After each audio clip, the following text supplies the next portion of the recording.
everyone. God bless you today. Such a great day in the Lord. I am so glad that you have tuned in to this broadcast. It's good to be back with you. I am Carolyn Hunt, and welcome, welcome, welcome to this segment that we have right here. You know, it has turned cool outside, and I am loving it. This is a good time for you to get your hot chocolate, get your coffee, or whatever you like to drink, and sit down and listen to what we have to say to you today, because this is a great broadcast. I've got two great people right here with me that's going to share information, and I'm going to make some special announcements to you that you do not want to miss.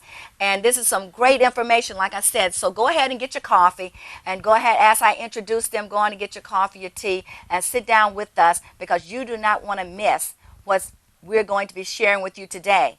I want to first of all introduce Mr. Hunt. You know him. He's on the broadcast with me many times, and pastors a Walk in the Word church right here in the city of Monroe. And then again, Dr. Sizer, Dr. Montek Sizer, the Executive Director of the Northeast Delta Human Services Authority. He was on the broadcast with me earlier, and so now we're going to continue our dialogue and our conversation, because we've got some things that we want to share with you today. But before I do that, I want to introduce to you the organization that he's over, the Northeast Delta Human Services Authority, because a lot of people say, well, what is that?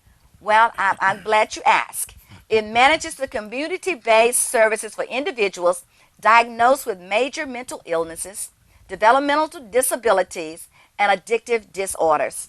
Northeast Delta Human Services Authority is devoted to deliver programs and services that encourage people to reach their true potential. These are the three guiding principles that drive how they serve their citizens: greater access to services, excellent customer service, quality, competent care. But not only that, they serve so many parishes. They serve 12 of the northeastern Louisiana parishes. Caldwell, I'm down in East Carroll. I know you know who they are. Franklin, Jackson, Lincoln, Madison Parish, Morehouse Parish, Ouachita, Richland, Tensall, Union, and West Carroll. Now, I know we covered all of those parishes for those of you that are watching, because many of you tell me when you see me in the community that you are watching the broadcast. So God bless you today for tuning in. So we're going to start right now once again with Dr. Sizer, because I want him to begin to tell us a little bit about Northeast Delta, some of the things that are taking place in the community, but mostly what's coming up now. Well, thank you again for being here, Bishop. It's always good Dr. to be Sizer? in your presence. Yes, We're basically the safety net for mental health services, addiction services, developmental disability services, and prevention services in Northeast Louisiana. But how we do our work varies. It depends on the needs of the people. Because what we recognize is that traditional governmental services is not sufficient to help us meet the needs of the people of our region. And we also wanted to make sure that we went outside of Ouachita Parish. Not that Ouachita is not needing services, because certainly it needs services, but there are other parishes that have been neglected for a long time. And so when you identify access, it was our responsibility to make sure that every parish in this region had an opportunity to be able to benefit from goods and services that we offer. And we have tried to do that and to make sure that people have that opportunity, because it's important for us.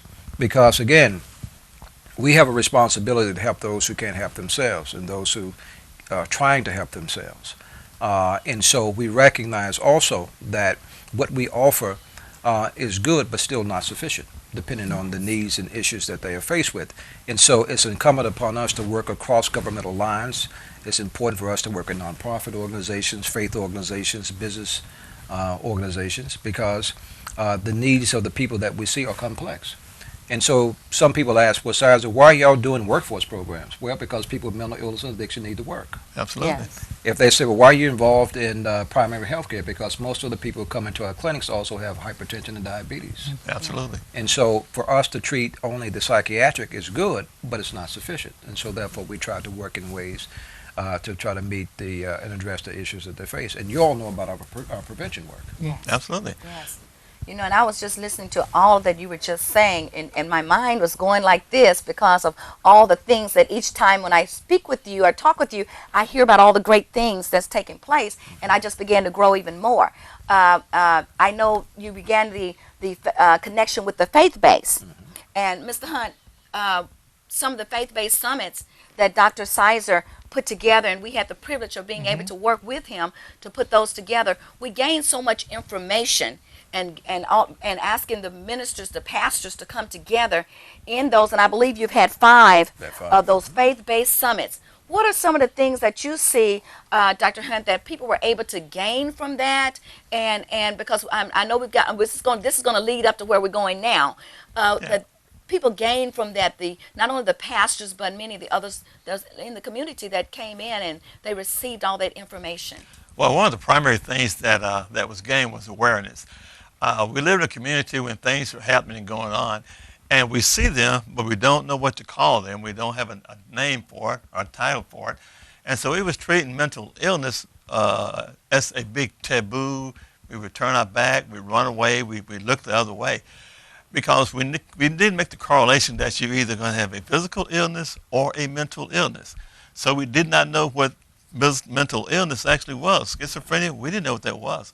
And so through these summits, we were trained and taught or educated as to what mental illness actually is. It's not to be run away from, but to be embraced to help those who need this help. And more times than not, we all know someone who may be in our own families that have need of these services, but we did not know where to find them. And so Dr. Sizer came on board with Region 12 and these 12 parishes, Region 8 rather, and he taught us.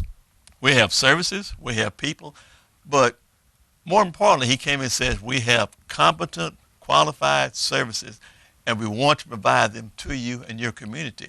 And so as pastors coming together, we heard the presentations, we heard the speakers, and we gained knowledge. And with knowledge comes power. And with power comes an expectation. Now we are being equipped as to how to deal with these situations.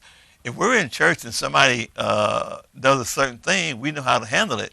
But when mental illness would flare up, like you said earlier, we called for security, the armor bearer. Why? We just didn't know what to do. So now through education, we know how to recognize it, and again, we learn how to best deal with it. Yes, yes. And I'll just add, Bishop Hunt, that when we talk about schizophrenia, we're talking about a severe mental illness. But there are people who are depressed but not clinically depressed. Absolutely. And still that has a negative effect on them and their social relationships. We know that personality disorders are all over the church and because they're all over society. We know that people who can't get along in small groups will tear up a church and tear up what it is that the man or woman of God is trying to do. Absolutely. And so we live with conditions of mental illness every day. They're in our homes. They're in our churches. They're in our workplaces. They're throughout society. And so we can't run from the issue. As a matter of fact, it's in the Word. Absolutely. And if we are wanting to be good stewards of what it is that God may have entrusted us to do relative to His people, then we've got to understand those critical components like mental health. They may not have called it as such, but essentially it is mental health, mental illness, or melancholy, or however you want to define it. The bottom line is, or call it life. The bottom line is whatever is maladaptive to not allowing the word to penetrate deeply and to have that word then lived out is detrimental to the person, detrimental to their purpose, and detrimental to their contribution to the world. And as leaders of congregations, we have a responsibility to make sure we create the right environment so that what God has for him or her, they're able to understand it, recognize it, and then exhibit it for His glory. And you know, and I'm a person of prayer, and I believe in prayer, but I know we can't pray away everything. Right. If a person comes in, as you're saying, with a heart attack, then we had one lady there in the church having a heart attack. Now, yes, I prayed for her. You know the next thing? Get her to the hospital. Get her to the right place where she can get the right treatment that she needs so that she can survive and have a healthy life from that moment forward. It's the same thing with mental illness and someone that's suicidal. Just this past Sunday, we ministered on being depressed. Elijah was so depressed, he said, take my life. So it's in the Bible. You know, what if somebody come to church now and said, look, I'm depressed, I'm ready to take my own life. What are we going to do? Just stand there, and pray? It took God to intercede in that. That's right. But we've got, like with the Northeast Delta Human Service Authority, you have all those services in place, all those clinics that if we just got the right information, we will be able to refer those persons to the clinic so they can get the right help. They can get what they need even after we pray for them and everything. So we to minister the Word of God, as both of you know, we get the training that we need, whether it's studying the Word of God or mentoring from our pastors or going to Bible college or whatever. We get what we need. Well, to be able to service persons that have mental illness and addiction and disabilities, we have to have the information. That's right. We have to be trained in those areas. Readiness. Readiness. We have to have the readiness to serve our people. Right. And beyond that, not just the one who has the issue, but it now affects the whole family. That's right. And what affects the family will ultimately affect the church.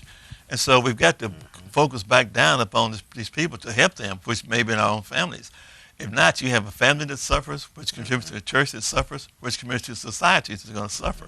And so we can no longer turn our back on the issues and ignore them and just pray that they go away. Now we have instruments, we have tools, and we have knowledge on how do we help people to help themselves. And we thank you, Dr. Silas, for bringing that and bring about this awareness to us who did not know. We've seen things happening for years, but we just didn't. Like one preacher told me, he said, when you don't know, you just don't know. And so we want to thank you for education and awareness in this area. Well, I certainly want to thank you all for being part of the willing, because part of the challenge is having men and women of faith to embrace difference, not anointing, because God blesses all of his children in a way. And so what you recognize is that one does not necessarily have to be a pastor or a minister or this. They can be a good doctor. That's right. That's ministering in their gifts. Absolutely. And so when you have a need and that person is able to minister in that gift and that person recognizes that they didn't give themselves that gift, that's right, then that's unto God.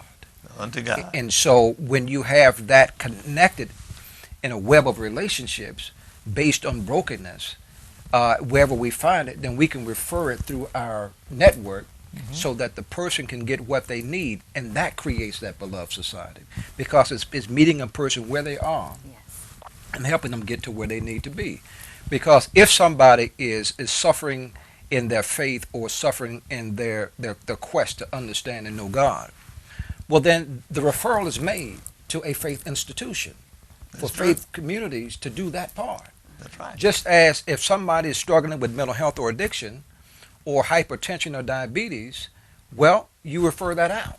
That's you can right. pray while you're referring. Absolutely. Because I haven't met a pastor yet, if their chest is starting to tighten, Yes, sir. Come that on they with it. refuse cardiac help. No. They're not praying, at all. but they're praying. also saying, somebody call 911. Somebody call the doctor. Get me some help. Someone Yeah. help.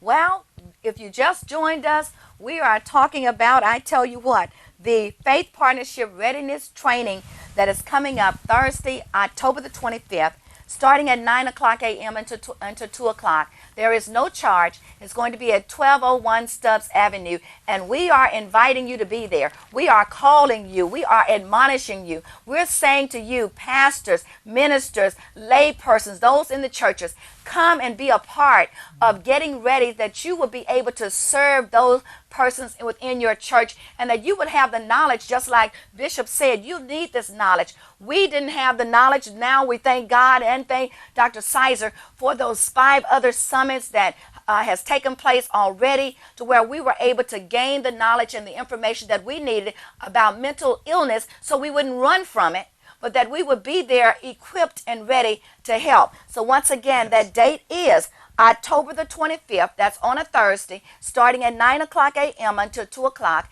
at 1201 Stubbs Avenue, right here in Monroe. There is no charge. Come out. We will be looking for you, and I guarantee you, you're going to be glad that you gained this information, that you got this knowledge. And Pastor, if you're saying, I've got something else to do, I want to tell you, stop. take the time and come and be a part of this, because this is going to help your congregation. This is going to help you to better serve those that God has, the sheep that God has put under you, because you really don't know what all is sitting in your congregation. Some of what we're talking about may be sitting there right now saying, I really wish my pastor could help me. I really wish he knew what I was going through. Do he know that I am ready to just throw in the towel? I'm ready for suicide. I'm ready to just, go home and just do something to the family crazy. All of that goes on. So pastors, we want you equipped. Send your ministers, send your lay persons, send those nurses and doctors that you have right there in your congregation. Black, white, rich, poor. It doesn't matter what the name of your congregation is. Doesn't matter if you're Baptist, Catholic, Methodist. That doesn't matter. Absolutely. What matters is that you are equipped. That's why it's called, I just told Dr. Seitz that I love this, Faith Partnership Readiness. That word readiness just keeps jumping out in me, because he's preparing you and getting you ready for whatever may be in your congregation or whatever may be there. So once again, the date is Thursday, October the 25th, starting at 9 o'clock a.m. at 1201 Stubbs Avenue. We'll be looking for you to be there. Yeah. Now, that sounds like I can hear somebody out there saying, you keep saying readiness. So when I come on October 25th, what can I expect to hear? What can I expect to receive? What kind of topics are you going to talk about? Can you share with us just a little bit about what the event's going to entail? Yeah, readiness is a process. Okay. You've got to have knowledge, wisdom, and understanding to be ready to act in accordance to the need. Okay. And so it won't be when you're ready after a couple of hours. Okay. Readiness entails information, testimony, research, small group projects, hearing from the members who will be there, and casting a vision as to what the region can be and what role faith plays in that overarching vision. And so this is a process. It's not something that will be resolved overnight, because the issues that we deal with didn't originate overnight. And so it is a continuous process. And I'm glad you asked that, Bishop, because that's one of the challenges that busy people have, is that they want to answer right away. Mm-hmm. Pastors, you want to answer right away, but you know your own walk. You didn't get an answer right away, or if you did get one, it took you a while to walk into that answer. God may have revealed something to you, but it was a journey, and it's still a journey for you. So you cannot expect any different from anybody else. And when you're talking about a collective group of people, they are also on their individual journeys, their collective journeys, and so forth. And so this is a process. And so for any pastor to say that they're too busy, my question to you is this. What will you say when you're asked the question? Did you take upon yourself to avail yourself to all possible resources to help those under your care? Because remember, also the life that you may be saving may be your very own. And we have had pastors to say, I knew a lot of this, but, I didn't go to the doctor. Mm-hmm. I didn't go get my checkups on a regular basis. Right. And you know what? When I went, they told me I had cancer. Yeah. Mm-hmm. And they're getting it treated. And y'all know some of the people I'm talking about. Right. I've been dealing with issues of burnout, but didn't know how to deal with it. Mm-hmm. I've been battling suicide ideations, and now I got somebody I can speak with about that. Mm-hmm. Because if you think about this, most senior pastors have already gone through significant problems. Absolutely. Right. Yes. It is through their brokenness, through their hurt, that God sees fit to use them. Yes. Mm-hmm. And so how dare you now act as if you don't have a problem? Yes. Yeah. And that's absolutely correct. As a senior pastor, you're looked upon as you can handle everything that's been thrust upon you. Right. And then with expectation, you try and meet that demand and that challenge. When you're just a man, just a woman like everybody else, you have the same issues, the same life. You hurt, you cry, you go through pain. And so why not come in, and when you get ready to prepare for a sermon, you read the scriptures, God doesn't reveal everything to you in that one sermon. That's right. It's a time process. Mm-hmm. And so in the process, as I understand it, in our readiness, all of us will come to the table. We'll bring our accumulated knowledge, wisdom, understanding, and questions. That's right. Because sometimes we think we're in the ship all by ourselves. Right. We're in a fellowship, but we feel alone inside the ship. Mm-hmm. And so this is going to help us recognize issues that we see to help develop methodologies to improve ourselves and our community. And at the end of the game, which is who knows when, it's just good. It's just good. It's good to come together and learn about how to face the issues that we all have today, right now, concerning disabilities and mental illness. That's right. In addition to readiness, Bishop, again, awareness, how you develop capacity and how you sustain that capacity once you've developed it. This is what this is about, because it's about developing the proper infrastructure that support human beings and human need. And so when you have the right infrastructure and when you have the right connectivities, then one entity doesn't have to assume all of the pressure. Yes. It shares the load. Now it says, Department of Corrections, you do your part and we do our part. Mm-hmm. Now we tell the Department of Education, you do your part and we do our part. And then we tell all these other entities, Department of Children and Family Services, you do your part and we do our part. Mm-hmm. Now we tell the business owners, you do your part and we do our part. Now there's a collective set of responsibilities and accountabilities on helping our people be all that they can be. Now, in addition to that, the people have a responsibility. Mm-hmm. Yes. You can have the infrastructure, but are they taking advantage of it? And so, we believe in reciprocal accountabilities. We can do all we can to create the space and the environment, but they also, meaning the people, have a responsibility for taking advantage for what we give, because they too will be accountable. That's right. For what it is that they have before them and choose not to.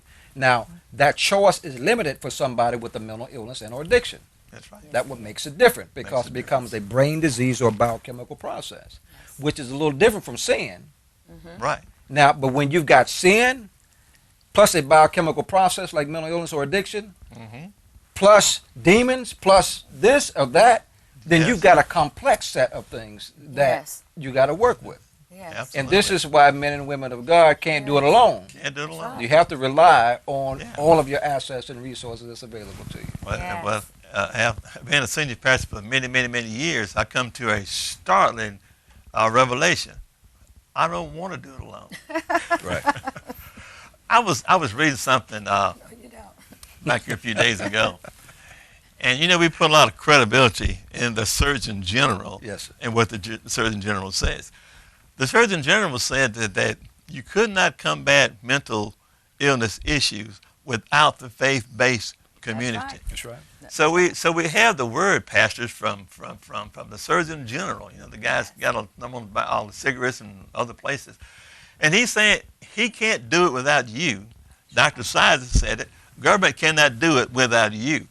And so the only thing left is for people like you and I and us to step up to the plate, learn all we can, while we can, as often as we can, that we may do the best that we can to do and empower those who God is entrusted with us to. And so it is incumbent that we make these things happen. It's really not an option, because when you know to do better, then guess what? You're required to do better. And as pastors, we preach that all the time. When you know better, do better. And so pastors, come on out and join with us in this endeavor to learn. And there's people coming in from other places that's going to be, teaching us and instructing us. We're not teaching. It's not us. They got professionals that come in and oversee this. But it's not going to be the same, Pastor, if you don't come. And if you can't come, send your proxy. Send your secretary, your armor bearer, your deacon, your wife, your husband. Send somebody that this information will find itself right back in your possession, that it may be utilized and used by you and your congregation.